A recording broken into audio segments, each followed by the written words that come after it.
to the Cinementalists. Noun, plural. Definition, those whose love for movies runs so deep, they can't help but do a podcast about them. Hosted by Colton Robertson and Joseph George.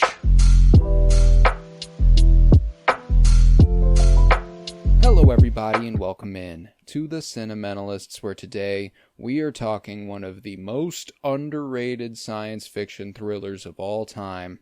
And I know that's specific criteria, but there's no other way to classify it. It is a science fiction thriller.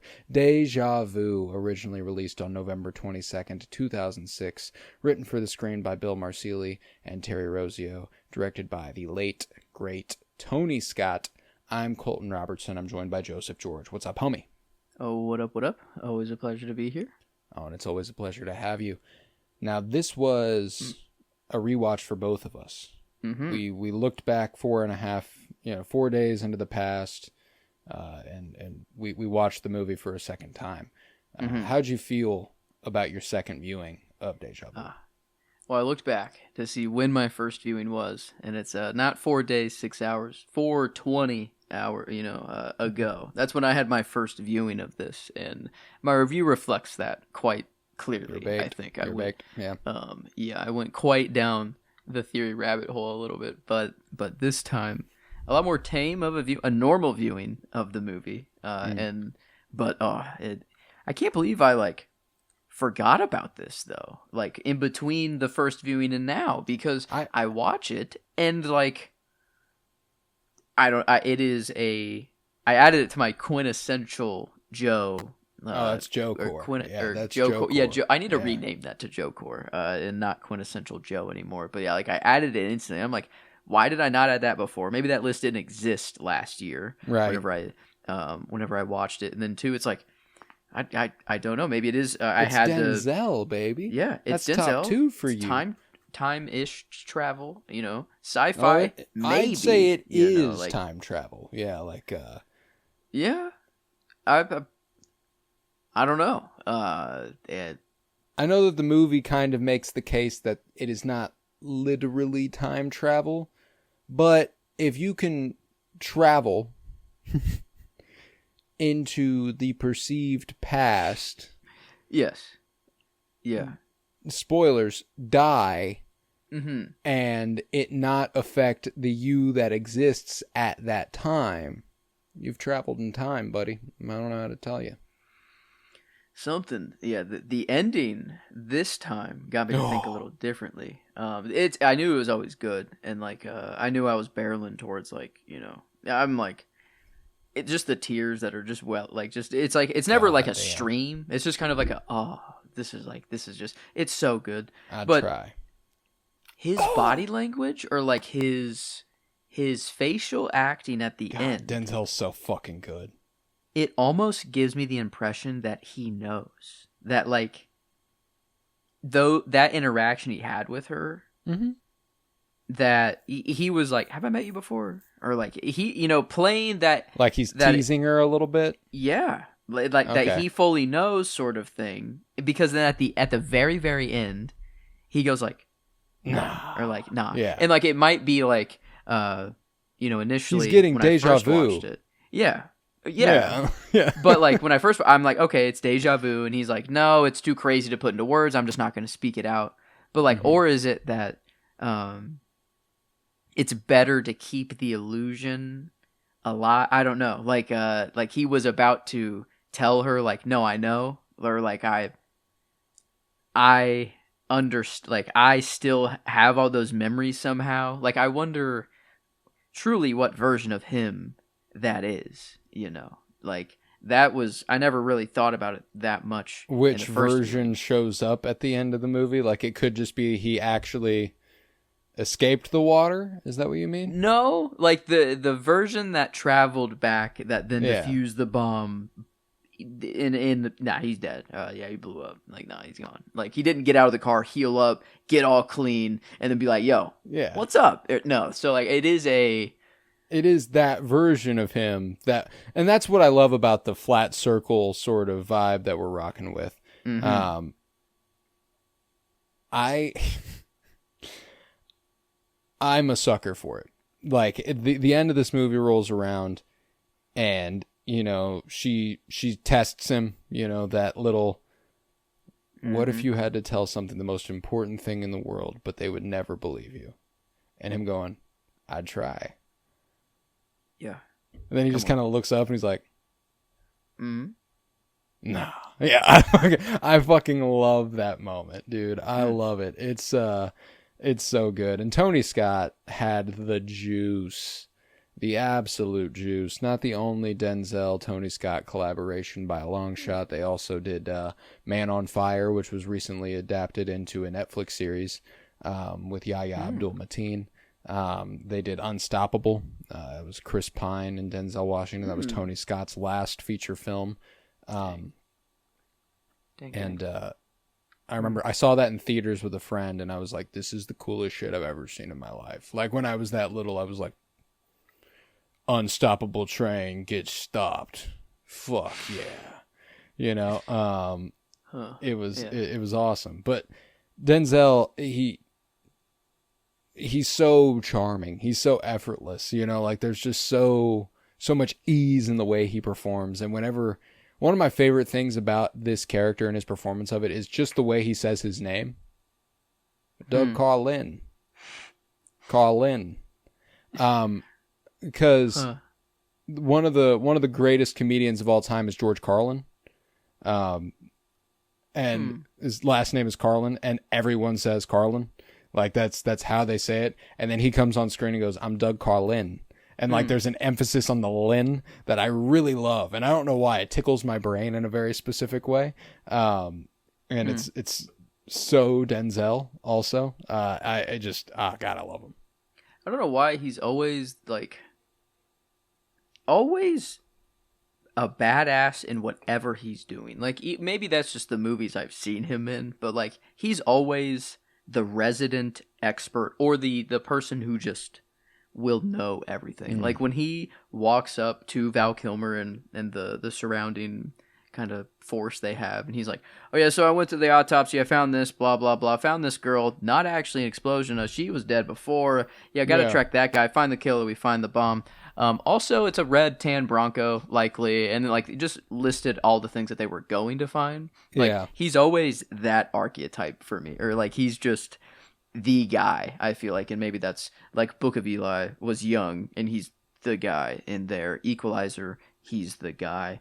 So like those were at least the ones my dad rewatched over and over. Yeah. So now like this feels like my true Denzel's the guy. I don't know. And it's like like I love this movie, the tropes of of science, says one thing, but what does your gut say? Or what is physics says one thing, but no, there's something more to it. And that's like, incredible supporting cast around Denzel too, which really does lend itself to a much more enjoyable movie. Paula Patton is as entrancing a leading lady as you can possibly find. Not the first movie we've covered with Paula Patton in it. Do you remember what the other one was? What would that have been? How recent was it? Oh, it would have been last year. It would have been 2025. I'd be throwing a complete guess. It's not. No, I okay. don't know. It was in anticipation of a newly releasing movie, Mission Impossible, The Final Reckoning. She is in Mission Impossible Ghost Protocol, if I'm not mistaken. Is this where this she comes is from? the one. Okay. She's the one who kicks Leia Seydoux out of the window, because her partner was killed by Leia Seydoux. Wow! Oh my God, that is. I remember, or at least Mission Impossible popped up in my review. That I enjoyed this even more than the Mission Impossible series, and I wonder if that, I'm assuming, is how you maybe found this movie, because you watched it first and then recommended it to me, and then I watched it it sounds like you would have been watching it on around the time that we were covering Mission Impossible also. So it does make sense. Yeah. Okay, yeah, wow. But I guess now in this moment in time I didn't remember her in Mission Yeah. Impossible. But the first Yeah. viewing, I probably did. Well, and I remember that's we wild. we watched it and we were like, this is one of those characters who should stick around, and then she just doesn't, which is unfortunate. We were both like, she's good. We should have more Paula Patton. And I even remember when we were talking about it, I was like, I just watched Deja Vu and it was so good and she's so good. So yeah, I love me some Paula Patton, man, and she is really, really good in this. Val Kilmer. Yeah. Val Kilmer. He's the shit, man. I love me some Val Kilmer. Adam Goldberg, really good in this.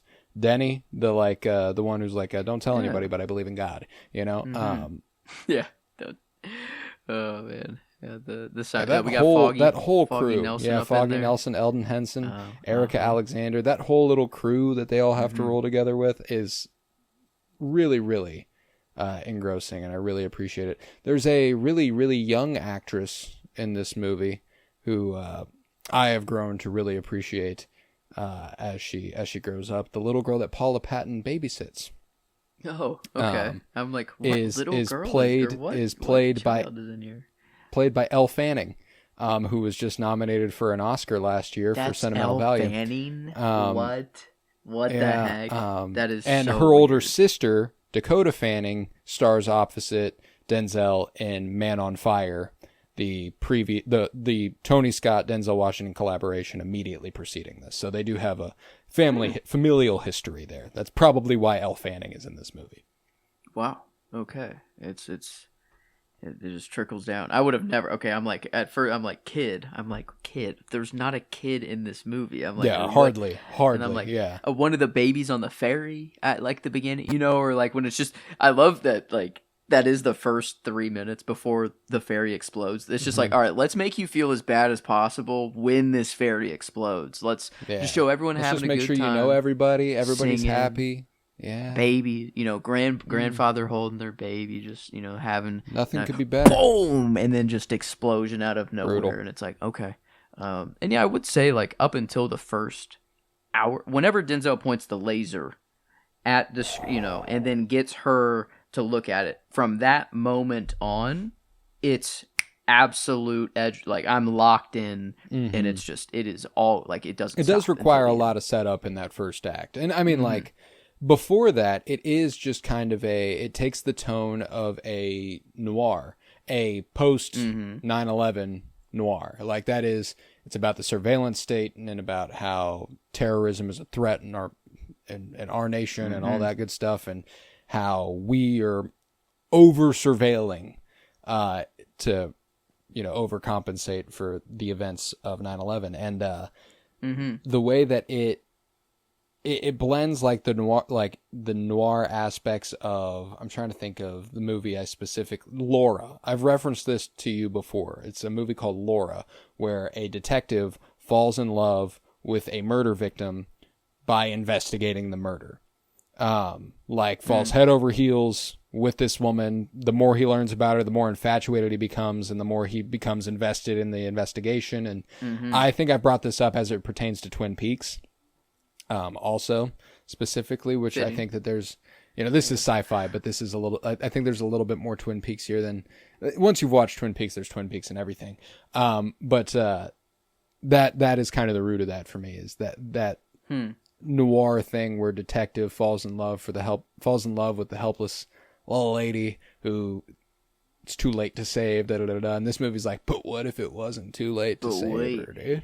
But wait, you can save her. Yeah, that's I mean, I struggle. Like I did. It is sci-fi and very time travel. The machine he gets in, whatever. But like maybe in 2006 this wasn't public information, but Lockheed Martin, they're fully public about we have 24/7 global surveillance through their satellite. Like and that's what they just say publicly. Right. So it's like, do you really think it's to the level that the movie goes to, that they could I think it's zoom more in advanced. on my twisted tea and read the nutrition facts. Yeah. I'd be willing to bet. I'm Yeah. almost there. I think they can make out the shape of this can 100%. Oh, but yeah. as far as the letters on it, details I on don't it, know. yeah. I don't know. Audio, guarantee. I mean, I'm Oh, yeah, talking we're into a fucked. microphone We are cooked right there. here. Yeah. So like, yeah, like I am in kind of this camp now where I've accepted that we are in such a state of surveillance that everything is known. So why try to hide anything whatsoever? My passwords might be the only thing I try to hide because like Yeah. I don't want people logging into my bank account or like whatever. So Right. like, you know, but like the more I learn about how like satellites just communicate with each other, it's like this stuff it's been Yeah, we're figured out constantly- for I don't know how long. And yeah, like, are they here? Whenever you have that feeling when like, oh, is there someone behind? You know, we have like an actual sense of like, if you're at a park in the middle of a field and someone is staring at you from behind you and just looking at you, we have like a weird sense of looking back. Like, and this has been tested of like if it's placebo or not. Like, we have a sense of this, and like I want, you know, the movie gets into it a little bit of like that whenever they are looking, the other person is a little bit aware, like that, like that they do see, and like it could, you know, my new headcanon of, you know, I really love this out view or look of like how the world works or like how the universe works in a way of that, like it is a timeline and we kind of have our fate, but if you care enough to change something in the past, like if the like, and it's usually out of love, it's either out of a lot of love or out of a lot of hate. Like I think it can work both ways, but like I kind of like, if we could travel into the past, I don't think it is written that it is fully in stone, whatever. Like this, it might be a headcanon, but like I kind of believe somewhat in a way that this is like how the world functions, and like that it is more of a circle, that it's not a linear path, it's not one direction sort of thing. And like I love the idea that it is, if Denzel or the character didn't, like, he kind of fell in love a little, like it maybe like a not a love at first sight, more of like a, I know I'm going to save you in the future, so I must become, you know, what, I don't know, he had to just do it. But I think it was he cared for her in this weird way, and that if it was just another case, he wouldn't have cared as much, and he would not have gone back in time to save her, sort of thing. So it's like well, and they also make it clear that they do change things. You know, like, so it implies that he tried this once and failed at it. Because she does wash up. Yeah. There's, you know, the partner's death is another one that's like, the partner's car being at the ferry, that implies some sort of intervention. You know, you mean like multiple attempts at this? Yeah, like he had previously gone back and he'd already died in the process of doing so. And therein he got another shot at it, kind of. At least every change, like, it was rippled after they were looking in and doing this. I think, like, the first timeline is he's called in after the explosion has happened, and he's just the agent that's called for it, and whatever. Yeah. But he does get the call from her on the gum wrapper, you know, like, so that would have to happen. But I think still the explosion does happen. He goes back in time, saves her, because that's the biggest change, is that she is alive, he is dead, you know, a version of him, whatever. But that is the biggest change to happen. But the death of his partner didn't, that switched, like, that was an active switch that no. They just figured out how it happened. It didn't change. Well, the partner was already believed to be dead, but not the way that they affected it. Because they like, sent the note they don't have back. an explanation. Yeah, they sent the note back, but at the beginning, his car is at the ferry, and they're like, those are the cars of the victims. So, like, they changed the way that guy died.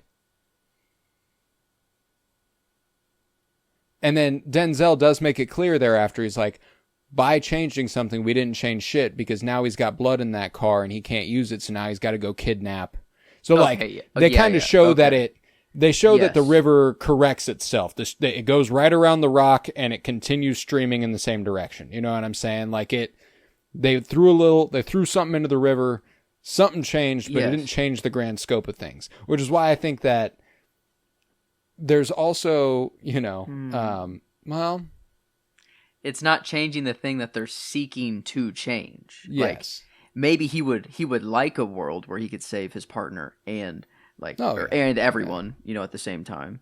But I think it is like the goal really for Denzel isn't to save the fairy. Like, honestly. No.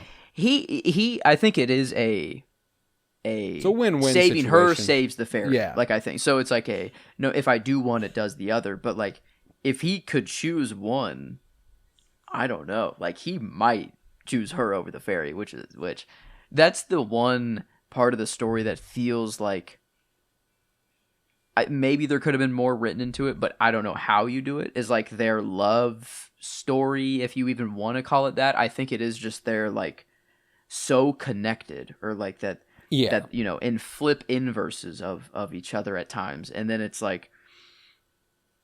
Yeah, the kiss they have, I think it is like I might die. I don't know if I'm gonna, or whatever, make it out. It wasn't a like I've loved you forever and like a no. I think it's very. I think that the way they handle the romance in this movie is actually pretty. To make it as impactful as they did without it being as in depth as it could have been is pretty fascinating. Like. It's almost like it's just clinging to life, like to being alive, and like love is intrinsic to being alive. Without life, you can't love. Without love, you're not living. That sort of thing. They make the case that Denzel's on this case because he doesn't have anybody. He's always available. He doesn't go anywhere. There's nobody that can get to him. Da da da da. And so like all of a sudden. He's got something to die for. You know what I'm saying? Like, he's willing to go back and sacrifice himself for this woman.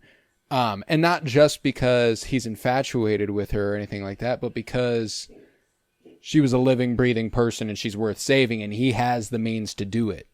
And I think that kind of makes him, it almost makes him a superhero in the context of this movie. Like, he is, he's like, if I have a theory about how I could save somebody, and I do not try that, I'm guilty of letting them die. Like, and and he does. He saves over 500 people. Like, that's some superhero shit. And I love that he's in the morgue, sees her body dead, takes a Polaroid picture of her face. Like, and he uses it to say, like, hey, father, confirm the identity of your daughter. But really, it's like he already wants the weight of her on I think, like, it's a thing for him to carry and, like, remember what he's doing. Yeah. And it's just a picture, and he knows she's dead. He's then watching her alive, but he thinks it's a recording. So he's like, okay, well, she's still dead. It's whatever. But the second he is, like, suspicious that, like, wait a minute, this isn't a recording. Like, this is real. She's alive. He then is, like, fully switched. And he's like, oh, yeah. Oh, my God. And, like, he even says it outright. He's like, I've always caught the bad guy after they've done whatever they're going to do. But this is the first time I can catch them before. Yeah. And then save the victim maybe in the as well. And all the, it's just, no, they've only sent low whatever done. And it's like, this was the first time where it almost seemed that they were pulling him in to it a little bit. That they knew he was going to call back. They knew he was going to, like, that they wanted human subjects, but they needed it to make them believe that they were making the decision. Yeah. Like, and like, I don't like. Was this the first mission or first time they've ever used that machine on a case? No, I don't think it is. They all seem really well versed in it. It's the And first time they've used it in this manner for sure, you know. the facial but, recognition on the bag goes hard. You know, they're like, we've never he's used it "Run like this facial before, but like, recognition." He's whatever, "Pretty let's see if broad it works. use. Yeah. And it's like, yup. And that's a purely writing room decision. That's not like that facial recognition actually works on a bag or like that it could be that easy. It's just like, no, we're going to make Denzel look We're going to make this look here. awesome. It's like, I mean, good ass idea though. Dude, conceptually, this movie is air fucking tight. There is like not a single idea in this movie that isn't sick. They're all cool. Nobody's made a movie this cool ever. And that's like that I that sounds like exaggeration. It might not be. Like as far as like, I'm not talking like it's not the greatest movie I've ever seen. It's not the best thing I've ever seen. But as far as cool points are concerned, there's not a lot of movies that I would call cooler than this, if any. It's got everything you want out of a sci-fi movie, but then it gets you in the back of your head to be like, is this really sci-fi? Like the time travel part, like, yeah, he hops in a machine, whatever. But like everything else of like the surveillance, I'm like, this actually makes sense. Like you know, or like I'm like, man, this is like more frightening me than anything. You know, it's like this. Yeah, what's funny is like that part was world. Never sci-fi to me. Like even the first time I watched it, I wasn't like, oh.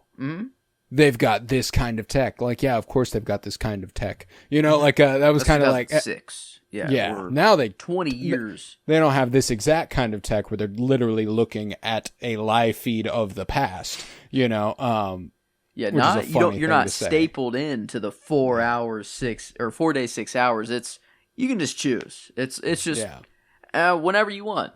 4,000 years ago. Well, probably not. Probably from the day you turn it on. Observable. Fuck it. Maybe it's not even a machine. Maybe it's not a built thing. It is all time. I don't know. It's the Rehoboam. Yeah. We're getting there anyways. It's, it's every... Say what you will about Westworld Season 3, and nobody will say anything about Westworld Season 3 because nobody watched it. But... the fact that they created something like the Rehoboam, which has stuck with me in such a way that I think about it as regularly as I do, pretty impressive. Pretty impressive.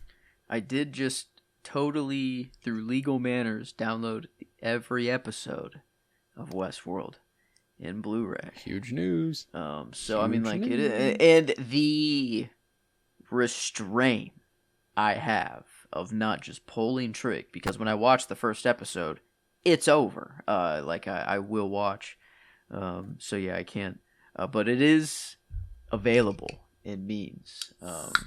But yeah, that is. This is It's not. There's no crazy AI. There's no. I mean, the room they're in, sure, whatever tech they got, it's whatever. But like, whenever, like, I remember when they pulled out the VR headset, like in the first viewing, like the VR goggles that extend the range. I'm like, oh, damn. I'm like, that is sick as fuck. But then, seeing how Denzel, he doesn't give a fuck on the road. He's just going. He caused the bridge wreck that he caused was so bad. Brutal. He's like, it's awful. Send paramedics to the whatever bridge. You know, he's like, it's just, yep. I'm on my mission. It happened. Well, and then I love that the guy who's like kind of in charge, Bruce Greenwood, I don't remember what his character's name is, but that actor, who's like, all right, you guys got to fucking stop. All right, that's enough. We caught the guy. We're done. You know, we're done. You changed something. This guy's dead now. I can't really explain that. I don't want to, you know, so like, let's just cut the shit. We're done. It's funny that there's somebody who has, like, we actually, what did we talk? Oh yeah, we talked about this with House of the Dragon recently. Like, they have one of the most powerful tools in the world. The fact that they answer to somebody is so funny to me. You know, like, like, of course you need some sort of oversight, but, you know, obviously he doesn't respond to that command. He does whatever the fuck he wants anyway. But nah, dude, I love this movie. It has so much juice. It's like Denzel. I knew, like, I'm trying to think of any other Denzel movie that I actually like more than this now. Like, after this viewing, it kind of was like, this might be one Denzel. This might be like one. Sci-fi is a very hard category to top for me, sadly. So maybe not one sci-fi. Yeah, it's definitely in my sci-fi canon though. I've got a list that's like that's a bunch of genre canons on Letterboxd, and one of them is like they're all 16 movies, and they're like my 16 essential. This is what sci-fi is. This is on that. This might. No, I was gonna say it might be on the action one, but it's not. It wouldn't be. It would be on the sci-fi one. I feel like there's 3 camps of sci-fi that I enjoy, or maybe it's just I don't know if it's maybe these are all the only 3 camps of sci-fi, but it's like the present day where there's just a piece of tech that's a little unbelievable, where it's like that's where this one is. It's like it is present day. There's like the Interstellar where it is the real world, but it's just a little bit in the future so that you can kind of suspend belief a little bit of future. And then there's just kind of balls to the wall sci-fi where you're like Star Wars, you're in another galaxy or wherever. And like of those camps, what would the Matrix be?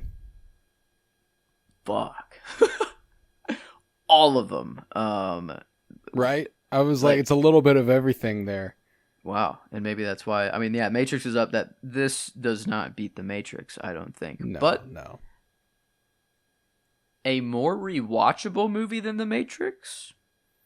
Maybe. This feels more like a general audience pleasing movie than the Matrix would be. Like, I think I kind of got to be in that sci-fi camp.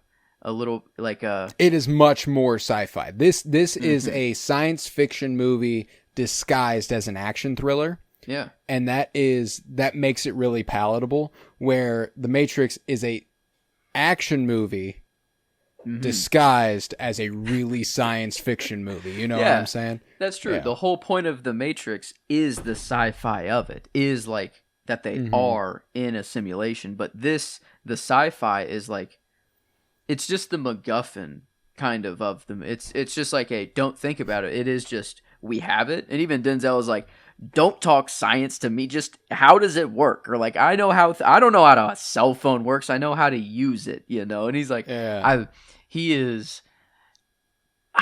always like he just has this kind of character. At least at the movies I've seen him. But he's always just like I feel like he would be like this a little bit in real life of just like he has to know shit. I don't know why. God. He feels like he does. One of my favorite clips of him is when he's talking about being at an award show and he was like very, very confident he was going to win, and like he didn't end up winning. And he talks about how he went into like the green room where they had a bunch of stuff on display and everything, and he goes, "I'm leaving it with something. I'm from around the way. I'm leaving here with something." And he like took a bunch of shit home, which is so fucking funny. I gotta find that story. The "I'm leaving here with something" Denzel quote is so fucking funny. I'm leaving here with something. I forgot you were in here, Grimmy. He just walked up next to me. Not a keyboard warrior. Does he lay right by the keyboard? He doesn't. I kind of want him to get up here, but he refuses to. Yeah, realizing he would lose the Best Supporting Actor Oscar to Sean Connery, he decided to grab a ton of food from the governor's ball instead. It was at something preceding the Oscars. Like award season kept building up and building up and building up, and it was like, oh, I'm not going to win this. Sean Connery's going to win this. So at the award shows, he would take stuff home, which is so fucking funny. Yeah. I've also seen a clip where somebody was like, they asked him, what movie would you might have gone and seen on a day, and like I can't remember, it was when he was growing up, what were the movies that were like influential on you that made you want to go into acting and stuff? He goes, I didn't see movies when I was younger. And they were like, what do you mean by that? He was like, I was waiting for you to come out of the movies so I could jump you. he was like I'm from around the way. I'm leaving here with something. Like that's he's just such an interesting character to have become as legendary as he has, because he seems like such one of the strange archetypes where he feels larger than life but feels down to earth in a way that doesn't seem attainable for a lot of actors who reach that caliber. you would expect that they would lose their head, you know, like they would, Mm-hmm. it would get to them. And I think he kind of fit into a similar vein as like Val Kilmer, where it was like he was a movie star and he was larger than life, but it never felt like he lost sight of like being human, you know. And I feel like Denzel is kind of Matt Damon, I would say, is kind of in that camp too, you know. Like there's a few guys where I'm like, but you know, again, those guys aren't Denzel though, you know. Like Denzel is a different breed. Just kind of has a different air to him. Yeah, it's like I believe all the roles that he's in, even though I know he's just Denzel Washington. Like I know he's an actor, but God damn it, if I'm not like if in the Equalizer he always like clicks his watch before he does his badass shit. Like if I ever saw him like beep, I'm running. I'm kind of running the other. Like I'm actually scared of him a little bit. I ordered my hot sauce an hour ago. I know that's his son, but yeah, and I was just about to bring him up. I was like, you know, Tenet, like all the reversed objects that are there. Like, don't they say in Tenet that like there's only a select, like that they're very rare, that you know you can't make them anymore or something like that. I feel like that it's a material that was finite and can't be reproduced. Yeah. This machine that they built, you put something in it, it's the reverse object. So Denzel's the first ever reversed human, but then this machine innovates to become the Tenet machine, and then John David he recruits his son, like this, or John David Washington is just Denzel in Tenet. He never ages. I don't know.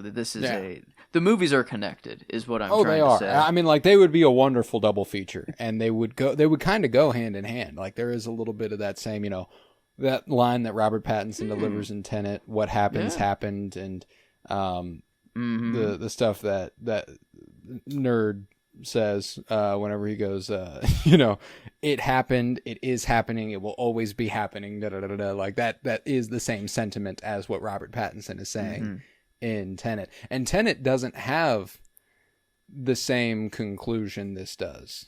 Tenet does conclude that things are immovable. Yeah. It concludes that it happened, and so it will happen, and so it is happening. Where this movie's like, you can change shit a little bit. And I really, really appreciate that. I love that this movie was not concerned with going, it was his hubris and he was never going to be able to, no, dog. Love wins, bruh. He did it because he wanted to. Tillman is inputting that the Odyssey was way better than Oppenheimer, and saying otherwise, you're wrong. Yeah, I texted him a while ago. I texted him whenever I got out of the movie and said Oppenheimer clears, and he just got back to me and said drunk. I've not seen it yet, Tillman. So I guess please do not put any spoilers in my chat if you wouldn't mind. Yeah. But if go away on Colton's. But yeah, that's go off over here. But but no, like the what's happened or kind of the free will debate, you know, like both of them kind of argue against free will. There is a destined timeline, but if you really try to make a change, then you can make a change. Like it's kind of like and I don't know that it's so much a destined timeline so much as your choices are unreversible, irreversible. You know, you can't take them back once you've done it. You know, like you can't go change this because it's already happened. You know, this I don't think this one has as much to say about free will as Tenet does. Tenet plays a lot more into that, I think, where I think this one is just kind of it doesn't concern itself so much with the literal implications of time travel. Like where usually a movie would go, and you can't interact with your previous self, and you can't let yourself see yourself. He's sending him back in time. He's like, hey, I'm gonna come say hi, and you know, tell me what it's like to meet your younger self, and all that, you know, like all that good shit. I love how he has to be revived as well. Like he is dead when he goes back. He's you know, just seizing up, and flatlining. It's like you have to time travel back into a hospital, or you're just done. Like I mean, that's what and it there's makes also me no believe. telling how long it'll take him to wake up. Yeah, Like he and could just sleep all fucking morning. He wakes up 2 hours before he has to be there. He's like, shit, I gotta go. He's like, fuck, all right, closed. All right, let's get going. But yeah, it's like hilarious to me that the thought for him whenever he goes, I haven't changed a thing, happens as late as it does for him. Yeah, bro. When the blood, when it hits the trash can, like for real, not the can't, you can save her. I'm like, bro. Yeah, I'm like, you got that idea from you, brother. Yeah, so I'm like, okay. You know, when he steals the ambulance is when I would have been like, oh wait, I'm gonna drive this motherfucker into this barn, aren't I? Oh shit, you know, like yeah, it almost you'd think it would give him an upper hand with clarity of purpose that he knows all the stuff, so he's doing it. But then the surprise of the gauze is like, The best thing about Denzel's character in this movie is that while yes, he knows and he gets shit done and he's the best at what he does, he's kind of fucking stupid and it's hilarious. Like him being completely incapable of grasping anything about the technology beyond like the very, very surface level of it. But I'm trying to remember an example, but like it's more for the viewer, and in turn it makes Denzel's character look a little dumber. Like this is a character who's sharp enough to understand what you're talking about after you explain it once. You know what I'm saying? But there are times when he's like, oh wait, pause that, go back, and they're like, oh, we can't pause that, and then he's like, all right, why are we speeding up? And he's like, we're not speeding up, we're changing perspectives, and you know, like all that stuff is kind of like, you know, like it's for the audience, it's to be expository, but like in turn you are it's not making him look dumber, it's making him look curious, and he wants a full rounded understanding, which I really appreciate that side of it. But again, that's a perspective thing. Someone could very much so just as easily go, that makes him look stupid. Yeah, it's just a necessary exposition that has to happen to explain how the machine works, and he's the only one in there that doesn't know how it works. So it's like, yeah, it's that it is a like once it is set up, it's such a beautiful like the switch of like the laser. I truly think that's probably the best moment in the movie besides the end. Like when he figures out that it is, oh god, it's so cool. Actually, it's just like time. He's just looking at it and he goes, he's like, I knew it. Fuck this. Yep. Love that. Because he does like have that moment where they're looking like eye to eye, and he's like, can she see me? You know, and they're like, no. Well, she hears somebody, you know, like she can feel like she's being watched, and yeah, they're like, all right, take a scan of the perimeter. And they're like, well, who's watching her? And he's like, we are, you fucking dunces. Like, but when they answer no, they're like, no. Nah. They're like, well, we're pretty sure no. Like they say that in just the word no. So I think like he's immediately suspicious. He's like, okay, nah, this is more than what they're letting on. And then, you know, the laser pointer then proves it. But he does that, you know, throws the chair at the locks, and he's like, okay, we can do some real good monitor shit here if you guys want. Is she dead or is she alive? All right.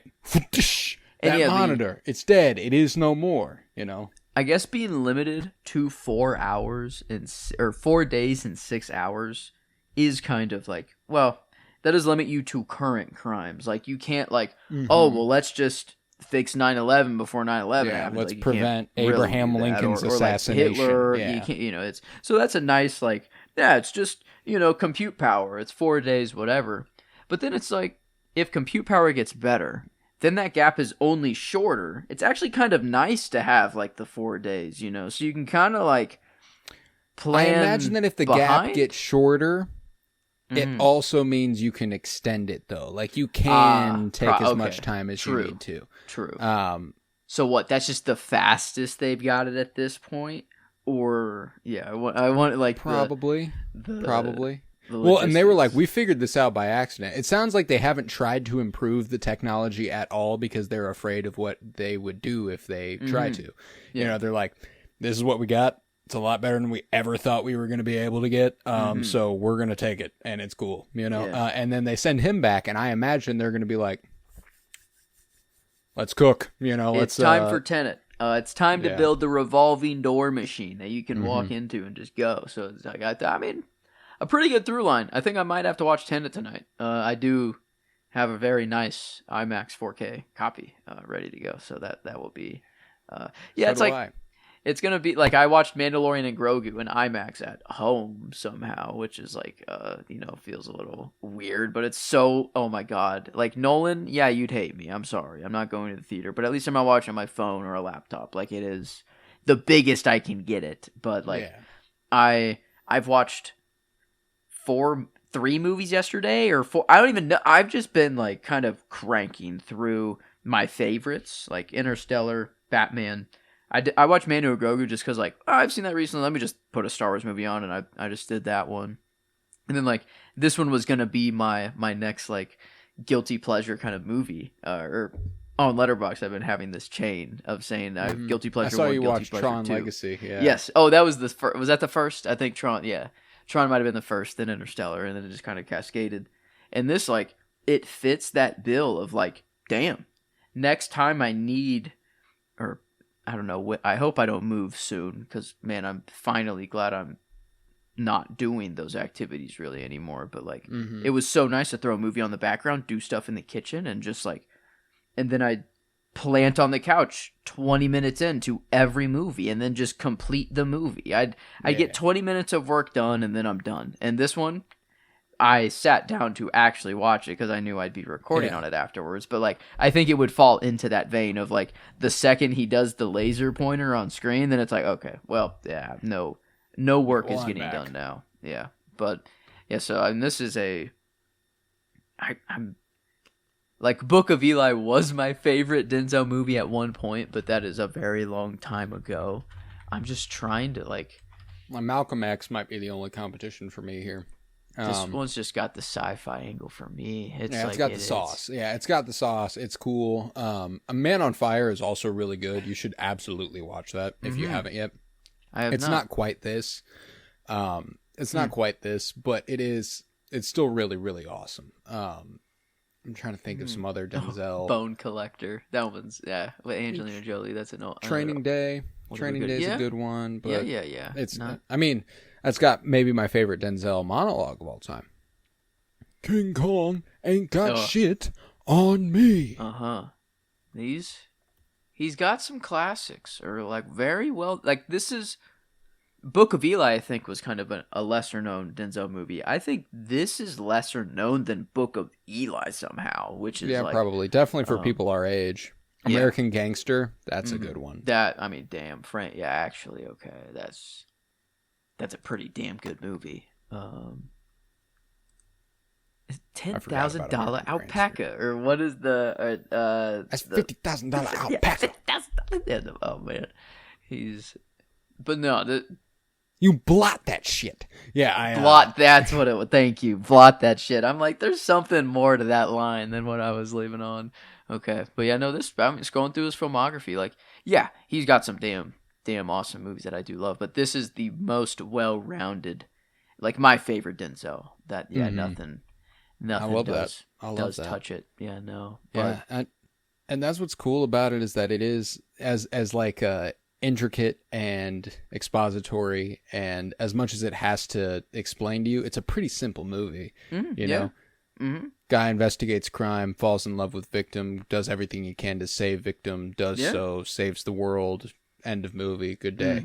I love it. I love how simple it is. I love how straightforward it is. I love how exciting it is. Like, I'm on the edge of my seat. I tear up at points. It's good shit, man. It's good shit. So I don't have much else to say about Deja Vu, actually, and it's a rare one where, like, we're like basically at the 50-minute mark, and I feel like we've done the movie justice. But do you have much else you have to say about Deja Vu? Other than that, I did say it's my favorite Denzel, but definitely not my favorite Denzel performance of all time. I think that's, like, he doesn't quite get the opportunity to, like, that is an fully important distinction. Go. So yeah, I think that was like, even, I mean, American Gangster far better. Like, even Gladiator 2, I might like his performance better in Gladiator 2 than Gladiator than 2, here. yeah, he does deliver something pretty special. But yeah, no, he's so good. Another interesting question might be favorites of Tony Scott's, who also Top This Gun wasn't the first Val or Deja Kilmer. Vu. Yeah, I want is this like wasn't I the think first Val Kilmer collaboration for Tony Scott, as he was in Top Gun. Oh, duh. Hell, I'm like, what? Yeah. I'm like, I literally just said Top Gun, and I'm like, Yeah. I just don't have Val Kilmer in my head. Okay, but yeah, Like Man on Fire. Again, a lot of the Denzel Washington movies that Tony Scott made are really good. Days of Thunder with Tom Cruise and Nicole Kidman. Very, very strong movie. I like me some Tony Scott. And yeah, we've when we were talking about the Alien movies, we discussed Tony Scott's tragic passing, as he is the brother of Ridley Scott, the late brother of Ridley Scott. And this episode's almost over. Took his own life about 15 years ago. oh man, I didn't. He was probably maybe told that whenever we first. Yeah, and Ridley, and like it's been like listening to Ridley Scott talk about it. That's like, like it's just devastating stuff. And it really gives, anytime an artist dies tragically, anytime they have anything that, or dies, period, doesn't have to be those specific circumstances, but anything they've done that deals with death automatically becomes more interesting to me, because it gives you a little glimpse into how they might have viewed death. And directing this movie about like dying too soon and all that stuff, and like trying to reverse it and going back and doing everything you can, like it's takes on a real sad tone in that regard. But Tony Scott cooked. He was always so fucking good. High energy, high octane, quintessential action filmmaker. And not many, if any, have ever done it consistently as good as he did. Yeah, it's always like hard whenever we're covering like Scorsese and Spielberg and like people that like have many good movies of that caliber. But like if you have just Top Gun, like he made Top Gun, like that's all you have to say. You know, like act like that then and there. So I always like my caliber, or like my bearings for like good directors is always like, I'm comparing to just my absolute favorites that have the ones who you've watched 10 movies that you absolutely fucking love, But maybe he's the one that's like the undiscovered, because like, damn, I watched. Well, yeah, I mean, Anna brought up a movie earlier in the chat that was like, this, you guys talking about this kind of reminds me of a Will Smith movie. It's called Enemy of the State. Tony Scott directed that. Like, just us talking about it is enough for you to kind of go, that reminds me of another Tony Scott movie. Yeah, I mean, Taking of the Pelham 123 and shit, I mean, he True likes Romance. his surveillance, kind of. Yeah, this was pre 9/11, which is interesting. Enemy of the State is 1998. Crimson Tide with Gene Hackman and Denzel. That's a wow. Gene Hackman, Will Smith, John Voight. Wow, okay. He's always got a good cast with him. Yeah, this is a Yeah. Crimson Tide's got Gene Hackman, Denzel Washington, and James Gandolfini, along with Viggo Mortensen and Steve Zahn. I mean, I know that James Gandolfini is also in The Taking of the Pelham 123, along with John Travolta and John Turturro, Luis Guzman, like just Ingenue Ellis Taylor. There's some good actors in these movies. So that's one. I've never seen The Taking of the Pelham 123. It's a remake. I haven't watched either the original or the remake. And I haven't watched Crimson Tide. And I haven't watched The Enemy of the State. So like I've watched a few Tony Scott, but I haven't watched nearly enough. So I'm excited to kind of engage with him on a deeper level as a filmmaker. I've heard about the movie The Fan. It's a Robert De Niro and Wesley Snipes. It's a sports movie about fandom and how it can be, a bit obsessive. Okay. Gil Renauld is a troubled baseball fan whose favorite team, the San Francisco Giants, have just signed a $40 million contract with his favorite player, Bobby Rayburn. His ex-wife, Ellen, obtains a restraining order after arguing with the short-tempered Gil over his neglect of their child, and Gil is fired from his job as a salesman after viciously insulting a prospective customer. And then he dedicates all of his, obsessive energy to Wesley Snipes. Okay. De Niro is the fan. That movie also has John Leguizamo and Benicio del Toro, and it's I'm gonna have to check that one out too. But Tony Scott, he's got some goods, man. John Leguizamo is the constant. He will pop up in absolutely anything now that we talk about. Anna's in the chat. Anna, again, the FOMO that I suffer every time you chime in with any bit of information is irrefutable. I met James, as in Gandolfini. How do you refer to him by his first name? I met James. Yeah. Met him. Well, and Harrison, also, met him. My man's died 14 years ago. You didn't age yourself before. You have now. Caught. At least 14 years old is what we know now. I would assume if you knew who James Gandolfini was when meeting him, though. Yeah. Okay. Oh, yeah. That is, okay. Now we're piecing the puzzle together. But, man, whenever you were talking to the Odyssey, I was thinking, like, oh, damn. The only person that I've been in the same room of in that entire cast is Travis Scott. But I can't believe I can say that. I thought, for sure, I've never been in the same room as anyone in the Odyssey. But I guess technically Travis Scott. That'll do it. That is true. In this movie, I've never met Denzel. I would very much like to. No, can't say that. That would be very cool. Yeah, I can't tell you that I've been in the same. I'm curious though. Like, I wonder if I ever have, just because of like, like they just happen to be in Walmart. They just happen to be. Well, more like they happen to be at a Chiefs game. Oh, that's probably what would happen. Like, that would probably be the one. Mm-hmm. Within the last 5 years, the Chiefs really took on a new life, and I've been to a couple primetime games, and those are the ones people go to. So I'm like, maybe at some point I happen to be in the same place as, I don't know, Bruce Greenwood. I'm not saying Denzel flew out to a Chiefs game and I didn't know about it. But one of the smaller actors on this cast list, somewhere at some point would be a funny thought. But just another guy at the end of the day, which is weird. I don't see Denzel as just another guy. He's like, no. But I shouldn't put him on a pedestal to be like, oh, I just want to be in the same room as this guy, or like to, that's, then the fandom, I guess, maybe getting a little weird there. Well, it's not like you'd be like, and then I'd rush him and I'd grab him, Well, I didn't. You just gotta be like, whoa, that's Denzel.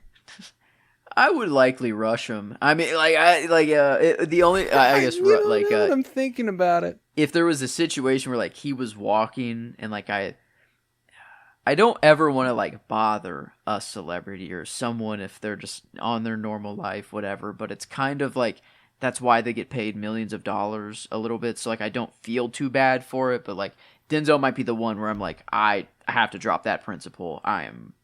If I see that man, I have to, if I don't make the motion, I will forever regret it. Like it just to know that like I had the opportunity to even say hi, but never did. So you're saying you'd try.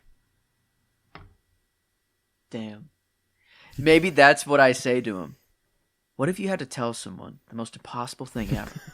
Or what's the verbiage? The most important thing in the world. The most important thing in the world. But they would never believe you. And he'd say, I'd try. I could die right then and there. I don't know. Yeah, I'd be like, all right, thank you. Thank you for everything. Denzel, do me a favor. Shoot me. Do me a solid. I'm complete. You've knocked everything off the bucket list. Thank you. Time for you to kick my bucket. Bucket list was many items. Yeah. Bucket list was many items long, but that's enough. I don't need any more than that. That's true. Yeah, unfortunately, actually, there's like 50 more things on there. Nothing will meet the high that I just had there.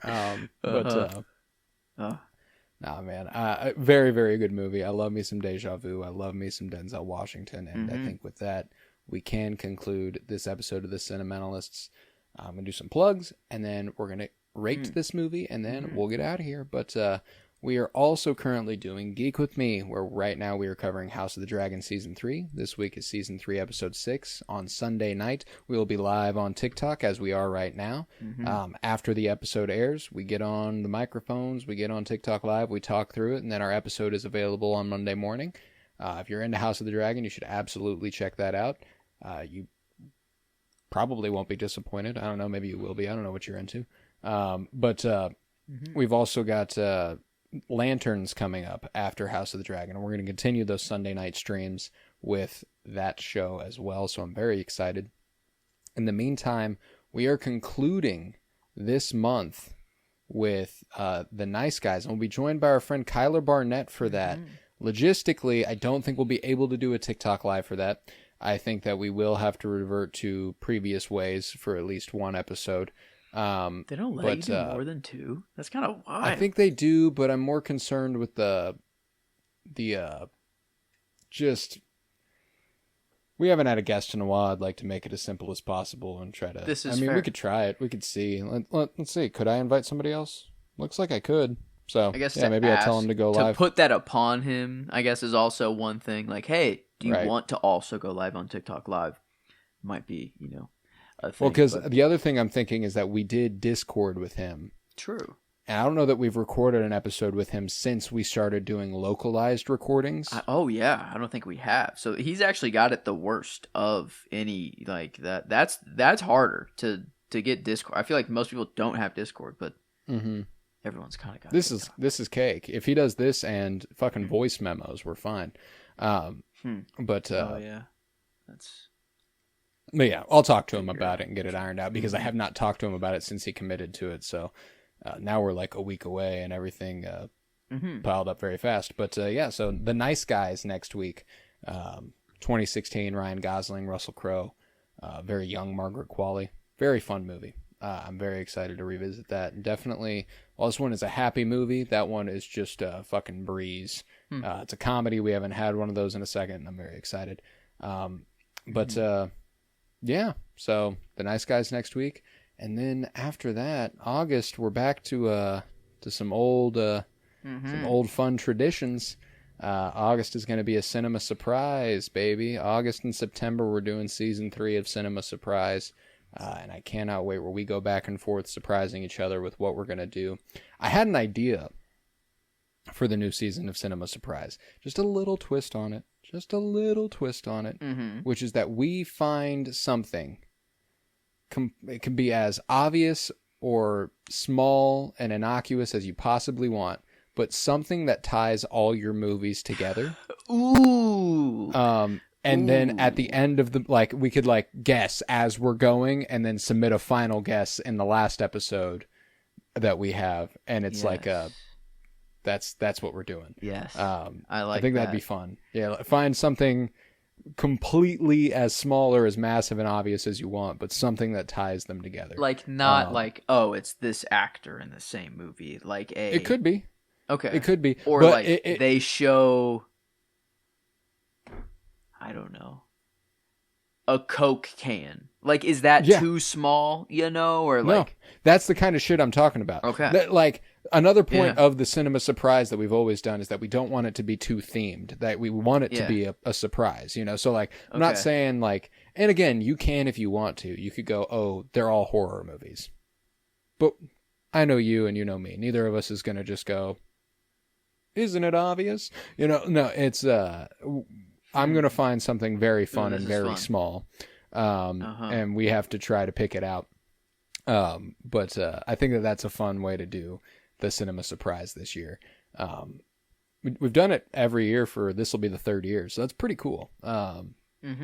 It's always a fun little tradition that we're upkeeping. It is always nice to not even know what movie's coming up. It's just just keeps us on our toes a little more. It's it's because the guest, I guess, they know what month is coming, but it's we already know what's coming in Christmas and December and a lot of upcoming. But no, this is always fun. I'm trying to think of do I pick my movies first, then see if there's such a small connection between them, or do I try to go for I gotta find the connection? I gotta find the connection, and then maybe from there. But that's fun because that's the other thing too is that regardless, we'll get there. We can talk about this off mic. I forgot that we still have to rate this episode or this movie. How do you feel? Deja Vu, 1 to 10. Well, it's kind of an all-timer, so there's kind of only one number that goes across for that. It is an instant 5-star, and I will double that to make it the 10 numeric. You're going to double down on the 10. I like it. I like it a lot. That feels perfectly correct for you. I'm going to go 9. Okay. I'm going to balance it out just a little bit. There we go. Because 9 out of 10 is still a brilliant fucking movie. I think it is as cool as any movie ever done. I think that Tony Scott has the juice. I think it's a gorgeous looking movie. I think Denzel performs his ass off. I think it's a great supporting cast. But yeah, when I think of my tier of what a 10 out of 10 is, Deja Vu doesn't quite access it. But I'm comfortable giving it the 9 out of 10. Deja Vu or Odyssey? Deja Vu got the 5 stars on Letterboxd, True. and Odyssey did not. So True. Wow. I Okay. think it's kind of clear where I stand there. Deja Vu or Oppenheimer? I gotta go Oppenheimer there. Okay. I gotta go Oppenheimer. That's there. a good bearing, Oppenheimer's though. really, really That's a good. I like that. That's I kind of. Oppenheimer. I would no doubt go 10 out of 10 on that. Like that is that echelon for me. Okay, but yeah, it's quintessential Joe. It's Joe Core. I need to change. I'm doing that right now. I'm literally changing it right now. Doing it. Luke Harden joined my chat. My man's. I haven't talked to him in a while. Because we haven't played Battlefront in a while. Thanks for the follow. My Got you, homie. PlayStation Network expired, and I haven't forked over the money to re-up it. Tonight might be the night. Tonight might be the night, Joe Luke. Core. You know, if you give me a little bit of a sales pitch on why I should hop on Battlefront tonight, I might go ahead and fork over the $80 required for me to play Battlefront tonight. It's a joke. We don't own anything anymore. You gotta. Mm-hmm. That was the whole selling point of a PlayStation disc in the first place. Is that you don't pay for online. That you did that. You had to on Xbox, but you didn't have to. And then now, fuck. So yeah, I'm sorry. The Force will provide. Amen, brother. Amen, brother. You can play Han Solo. What more do you need? I don't know. You can control him. Star Wars, I'm Han Solo with 3 egos and 3 charges. I had to see 3 POs. Great bar from Method Man. C3P those? Or what was the? C3POs. I had to see Star Wars, C3PO. I'm Han Solo with 3 egos and 3 charges. Like 3 criminal charges. I had to see 3 POs. As in parole officers. Which is... It's about as good as it gets. Thank you for that's some good shit. I needed the white explanation. I think the white break it down a little bit. Yes, thank you. The genius explanation. You know, you click on the bar and they show you what. Yeah. Oh, yeah. That was good. That's okay. Wow. But Star Wars. How do we get to Star Wars? I mean, it's kind of. I mean, I'm wearing a Star Wars shirt. I guess, Battlefront. I played Battlefront. Yes, Battlefront with Luke. Yeah, but we'll see. We'll see. I might fork over the $80. I did get paid. Shit, it's Thursday. I got paid a couple days ago. But who knows? We'll see. But yeah, I think with that we can conclude this episode with Deja Vu getting a 95% on the old Cinementalimeter. And we'll be back next week with the nice guys. I was Colton Robertson. I was joined by Joseph George. Thank you very much, homie. Oh, thank you for having me. It's always a pleasure to be here, homie. Oh, and it's always a pleasure to have you. And remember, fuck ice.